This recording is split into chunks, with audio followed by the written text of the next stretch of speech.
Oi pessoal, tudo bem? Me chamo Nathalie e vim falar pra vocês sobre Batseba. Batseba era neta de Aitofel, filha de Eliã e casada com Urias. Urias era um soldado de Davi.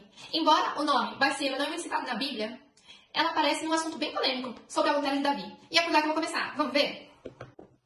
E começa assim. Na época em que os reis costumavam ir pra guerra, Davi ele não foi, ele ficou em Jerusalém. Ele apenas mandou Joabe, que era o comandante dos soldados, e os soldados lutarem contra os amonitas. Mas ele ficou. E quando ele descansou, após o seu descanso, ele foi andar pelo terraço do palácio. E foi quando ele observou uma mulher tomando banho. E esse banho não era um banho comum. Ele é chamado de banho de purificação. É um banho que acontece mais ou menos do final da menstruação ao meio do ciclo ali, quando a mulher já está entrando no ciclo ovulatório, que ele celebra o fim da menstruação e quando a mulher já pode receber o seu marido. Essa é a minha curiosidade. Voltando a Davi, ele ficou lá observando a mulher, ele se interessou por aquela mulher que estava tomando banho e ele quis perguntar quem era aquela mulher para outras pessoas, né? E falaram para ele que era chamada de Batseba, ela era casada, o marido estava ausente, ele era um soldado de Davi, né, chamado Urias. Mesmo sabendo de todas as informações, Davi ainda quis levá-la ao palácio. Então ele enviou uns mensageiros para que levassem ela até ele. Nenhum momento na Bíblia menciona que ela sabia o propósito certo de que ela iria para o palácio. Eu, como sendo esposa e mulher, assim como você também pode colocar no lugar de Batseba, poderíamos talvez achar que o rei queria mandar alguma informação para o marido, queria falar alguma informação para ela, talvez algo acontecesse, né, com o marido. A gente pensa talvez assim. E ela foi até o rei, só que o rei teve relações sexuais com ela. Em nenhum momento também foi falado que ela estava consentindo com isso. Então, mais pra frente nós vamos ver alguns indícios de que não foi por consentimento dela. E vamos ver? Começa assim. O primeiro, na Bíblia diz que Davi teve relações com ela. Em nenhum momento também está dizendo que eles tiveram relação. Embora ela também estivesse participando daquilo, diz mais que como Davi teve relação, algo que veio da vontade unilateral, né? Podemos talvez ter uma ideia assim. Mas mais pra frente vamos ter mais. Pois bem, como o foco é Batseba, a gente pode pensar algo assim, será que ela consentiu ou ela resistiu? Será que ela só fez mesmo para obedecer ao rei? Porque ela não sabia o que poderia ser de consequência dela se ela recusasse esse pedido? Nós não sabemos, né? Mas pode ser que seja algo a se levantar de um abuso de poder, né? Ele tendo poder, ele podendo ter todas as mulheres ali, pode ser que ele viu ali ela como uma pessoa frágil e mesmo assim ele não pensou, ele quis ter essa relação. Após a relação, né, Batseba voltou para casa. E depois de um período, Batseba descobriu que estava grávida. Ela enviou um mensageiro para falar para o rei, estou grávida. Apenas essas duas palavras. Mas nenhuma outra palavra foi vista na Bíblia, até mesmo em pesquisas e tudo mais. Então, acredito eu que ela não tinha nenhuma intenção extra com Davi. Ela apenas quis informar. Talvez ali por um medo, uma insegurança, ou talvez buscando ali algo que assegurasse aquilo. Porque na cabeça dela talvez ela imaginava, e quando meu marido voltar da guerra? Né? Ou como a sociedade vai passar a ver ela?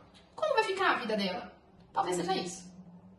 Quando Davi soube que ela estava grávida, Davi logo comunicou Joabe, que era o comandante do exército, para que enviasse Urias até ele. E assim foi feito. Urias foi até Davi. Quando Urias chegou, Davi conversou, puxou o assunto sobre a guerra e falou, vai para casa, descansa. Mas Urias não foi. Urias passou aquela noite na porta do palácio junto aos outros guardas do rei. E quando Davi soube disso, ele chegou até Urias e falou, o que aconteceu? Por que você não voltou para casa? Urias falou, como posso voltar sabendo que os soldados estão lá, né, guerreando, e como que eu vou me deitar, comer, beber, descansar, sabendo disso? Então, Davi foi e falou, então passa essa noite aqui, e o dia seguinte você vai.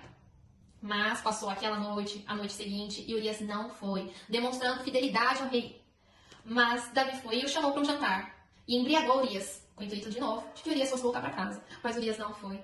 Ele, naquela noite de novo, dormiu no palácio com os outros guardas. Pensando assim, no dia seguinte, Davi foi, escreveu para Joabe, que era para colocar Urias na linha de frente de batalha, a fim de Urias morrer. Quando Urias levou essa informação até Joabe, né, levou essa carta até Joabe, Joabe assim fez, colocou Urias na frente da batalha e Urias morreu. Quando Batseba soube da morte do marido, na Bíblia relata que ela chorou. Ou seja, existia um amor ali. Existia um sofrimento com a morte do marido. Existia um luto.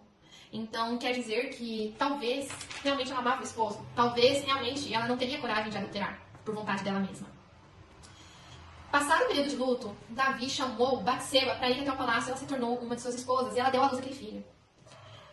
Mas, na Bíblia também relata que o que Davi fez desagradou o Senhor. Mais uma vez, me chama a atenção de que Deus se desagradou das atitudes de Davi, não se desagradou das atitudes dos dois. Pode ser que ela já tenha tido um relacionamento de arrependimento com o Senhor. Pode ser que ela já tenha ou pode ser também que ela não estava também diante do pecado, que ela não estava a favor de tudo aquilo que estava acontecendo. Mas Davi, sim, ele estava tomando uma atitude atrás da outra, consciente, pensada, convicta de que estava desagradando ao Senhor.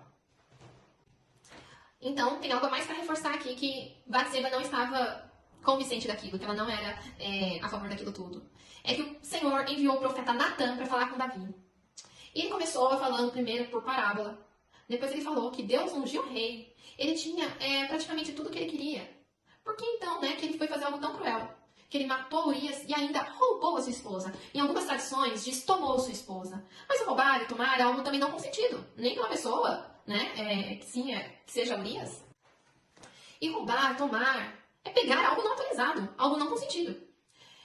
E Natan continuou falando que a família de Davi sofreria as consequências. E o que Davi fez no oculto, no secreto, Deus estaria levando publicamente. Porque as mulheres de Davi seriam entregues e dadas a outros homens, elas se deitariam em público. Isso iria envergonhar Davi.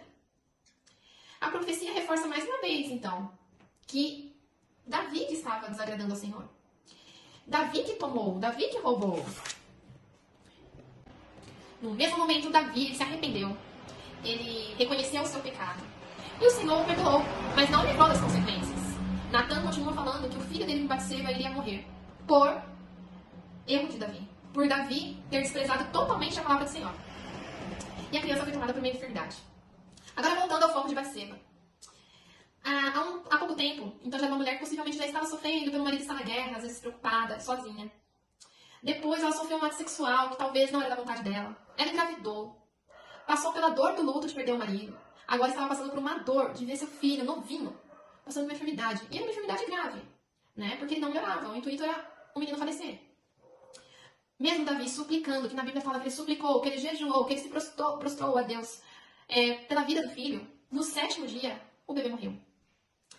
Mais uma dor profunda para Batseba. Agora era a dor de perder um filho. Davi foi consolar ela. E ele se deitou com ela novamente. Essa é uma forma que podemos ver de um arrependimento sincero de Davi. Talvez ele pensasse que, engravidando Batseba de novo, ele se redimiria pelo que ele fez com ela. Ela teria um outro motivo de alegria, a partir daquelas perdas. E Batseba engravidou. Ela deu à luz a um menino chamado Salomão. Salomão significa paz. E Deus enviou Natan novamente para falar que o menino deveria se chamar Gedidias. Gedidias significa amado por Jeová. Então, isso simbolizou o favor de Deus por eles. Salomão foi conhecido por sabedoria e inteligência extraordinárias. E talvez a sua mãe também teve uma grande parcela na sabedoria de Salomão. Porque há uma passagem que seu meu-irmão, Adonias, pede um favor a Batseba para que ele se casasse com uma das concubinas do rei. Possivelmente concubina. Eu não vou entrar em detalhe, porque meu foco agora é Batseba.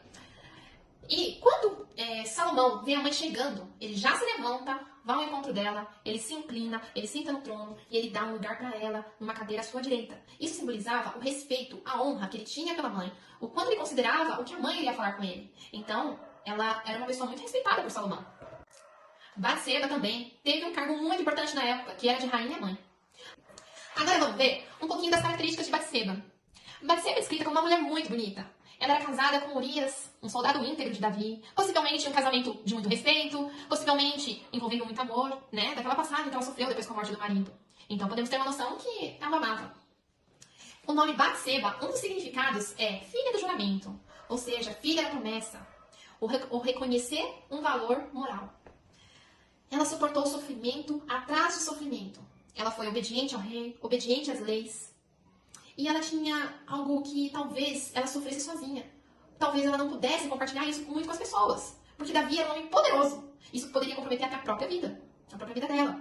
Davi era envolvido de homens poderosos, de multidões que poderiam acreditar nele. Já Batseba não tinha esse mesmo favorecimento. Então, possivelmente, talvez ela tinha realmente mais um relacionamento com o Senhor ali. E o desagrado do Senhor não estava em Batseba, e sim nas atitudes que Davi estava tomando. Em nenhum momento vemos Batseba murmurando, se corrompendo, se sujando ali. Ela também é posicionada por Deus, porque Deus posicionou o rei Salomão a rei, e Deus posicionou ela como rainha-mãe. Isso era um cargo muito importante. E, gente, uma curiosidade, tá? Isso eu não tô falando que tá na Bíblia, tá bom? Porque não há na Bíblia nem evidência nem que sim e nem que não do que eu vou falar, tá? Alguns historiadores defendem isso. Mas não há base científica para isso. De que o rei Lemuel, lá de Provérbios, seja o rei Salomão.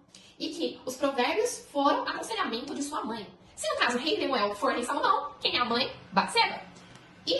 E há aconselhamento que ele não se disperse com atenção, energia, com mulheres e bebidas. E que ele seja a favor da justiça e a favor dos menos favorecidos. Também menciona que a mulher de Provérbios seja uma inspiração de sua mãe, ou seja, de Batseba, ou que ela seja autora daquela mulher virtuosa que é em aconselhamento para Salomão e a filha de Faraó, tá? Mas se for realmente, a gente mais reforça que Batseba realmente é uma mulher muito sábia.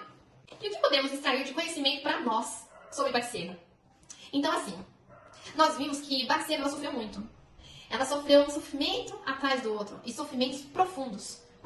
Tantas de nós estamos passando por isso também? E talvez tem pensamentos que nós achamos que são uma injustiça, de que talvez não merecemos estar passando por aquilo.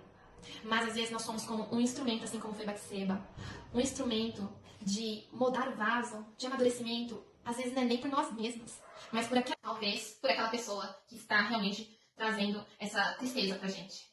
Nós não sabemos. Mas através de tanto sofrimento, talvez foi o momento que ela mais traiu a sabedoria dela, mais gerou essa sabedoria para ela. E todo aquele sofrimento foi resultado depois de graça e favor de Deus. Assim, ela sendo mãe do rei Salomão, e também ela tendo o cargo de rainha-mãe, e também fazendo parte da genealogia de Jesus, que vai demorar muito para alcançar aquela bênção. Pode parecer que aquele não tem nada favorável que vai levar a bênção, não tem nada favorável que vai nos levar aquela promessa. Mas tudo está no controle do Senhor. Ele sabe de tudo e ele nos impulsiona para isso.